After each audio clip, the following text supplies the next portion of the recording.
This week we're going to be reading Parshat Ki Tisa, and this weekly reading has a lot of passages that made it into our liturgy, meaning something we read every day from the Siddur, and also parts of it are read in other times of the year besides the weekly reading. There are quite a number of passages from this parsha that ended up on certain special days.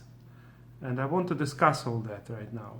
First of all, notice how the 7 aliyot, the 7 people called to the Torah, usually on most parshiyot, they are more or less split evenly, meaning for each person called to the Torah, somewhere in the order of 10 to 20 psukim is read. An average parsha in the Torah is a little bit more than 100 psukim, and sometimes the short aliyot have about 10 psukim, and the longer ones have maybe 20 or 30 psukim. There are maybe 1 or 2 exceptions to this rule, and there are always reasons for it. Now, these divisions, by the way, are quite late. We don't have any Masora, any tradition on how, let's say, in the times of Chazal, they used to divide, and there was no one uniform division. Every person called to the Torah, first of all, in those times, the person called to the Torah would read himself, not just say the brocha and then a special Baal Korah who prepared beforehand reads. Only Yemenite Jews retain this minhag that every Jew is so knowledgeable in the reading of the Torah that they could be just called randomly and they'll be prepared. They know how to read the passage they're given. And in old times, pretty much everybody was prepared. So when the person would be called to the Torah, he would actually read the passage. And there was no specific rule of how many psukim has to read, as long as it's at least 3. And there are certain other rules where you can end. You cannot end too close to a paragraph before or after. And there are also some other rules. You shouldn't end on anything that's said. You should end on psukim that are either happy or at least neither sad nor happy. But other than that, a person didn't have to read many psukim. And today, of course, the Baal Korah prepares beforehand, and he is the one reading. The person called to the Torah only makes the brocha, and the number of psukim he reads is usually printed in our Chumashim, in our editions of the Chumash, of the 5 books of Moshe. Now, what's interesting is there are some congregations that have certain specific minhagim that differ from what is printed in our Chumashim. For example, some Sephardi Jews, when it comes to Parshat Naso, which is, by the way, the longest parsha, they read a huge passage to the Kohen because they want to end with a Birkat Kohanim. So the Kohen is called to a very, very long passage, and then everybody else's aliyah is pretty short. What's left is pretty short. And in particular, the minhag that we all have is that the reading of this week's parsha, Ki Tisa, is split in a way that the Levi is called for the entire episode of the golden calf, since the Levites did not worship the golden calf. So therefore, this aliyah is very long, and it's not more or less evenly split. So this parsha, first there's a pretty long aliyah for Kohen, then a very long aliyah for Levi, and then there are 5 remaining aliyot that are very short. By the way, the Vilna Gaon used to say that it's better to split the parshiyot differently, and he didn't really like the way a lot of the splittings that happened to be printed, by his time already they were printed, and he didn't like many of them. He thought that the best split is always closer, either at the paragraphs where there is already parsha ptucha, stuma, or where at least the subject finishes. That you shouldn't be splitting in ways that subjects don't finish.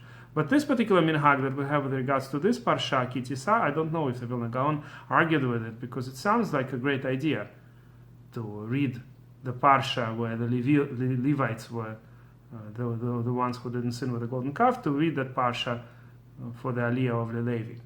Now, which parshiyot from this weekly reading ended up in our Siddur?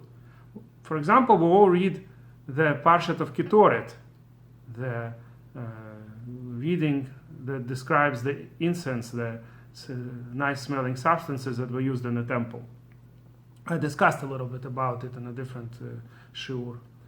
Another parsha that many Siddurim bring, not all of them, but many of them do, that is about the kiyor, the washing of hands, that a special wash stand was made in the temple for the Kohen, for the Kohanim to be able to wash their hands in the morning. And of course, we also wash our hands before the davening, before praying. So it makes a lot of sense to read this parsha. I think the source to read this parsha every day is from Shlah HaKadosh.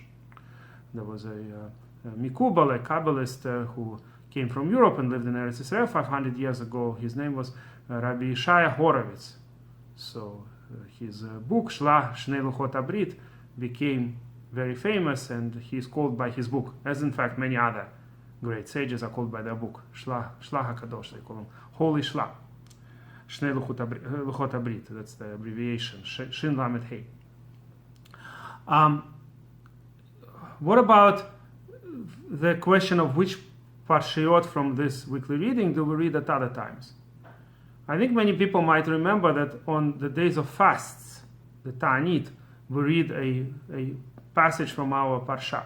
What's interesting is we don't actually read it in a row. Usually, when people are called to the Torah, each next person reads where the previous one finished. But here only specific parts were taken. So there is a parsha where Moshe prays to Hashem that he would not destroy the Jewish people. That's the passage we read for the first Aliyah. And then later there is a passage that includes 13 principles, attributes of divine mercy. And of course that was included in a fast day. So it's clear why those passages were taken as appropriate reading for fast days. What's more interesting is that a large portion of our parsha is read on Chol Hamoed Shabbat. And it doesn't matter whether it's Sukkot or Pesach. Both Chol Hamoed of Sukkot and Chol Hamoed of Pesach. On Shabbat, the reading of the Torah is from this week's parsha. Not the entire parsha, but part of it. And why would it be chosen for that? Well, the simple reason seems to be because all the holidays, the three regalim are mentioned in this parsha again. But then other parshiyot could have been chosen. So there is an explanation, Chizkuni and others bring it, that the parsha was chosen, by the way, it's mentioned already in the Talmud, in Masechet Megillah in the end, that this is the parsha to read on Chol Hamoed Sukkot and Chol Hamoed Pesach. So why did the sages of the Talmud choose it for these Shabbatot? The answer is because it's hinting to the Chol Hamoed here. When it says 7 days of Pesach, you should keep. It hints to the prohibition of doing work on Chol Hamoed.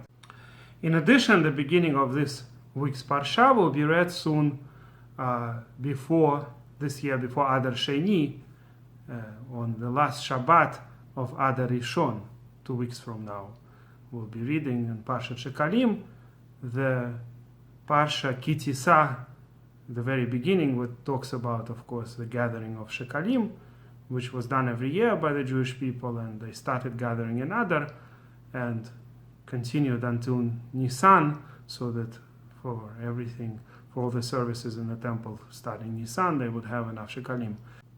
Of course, in this parsha there is also a passage that we all say during Shabbat, V'shamru bnei Yisrael Shabbat, that the Jewish people should keep Shabbat. This passage is said in the evening prayers by most congregations, and also by everybody. They are said in the morning prayers in Shmoneh Esrei, and eventually many people say it during morning Kiddush as well.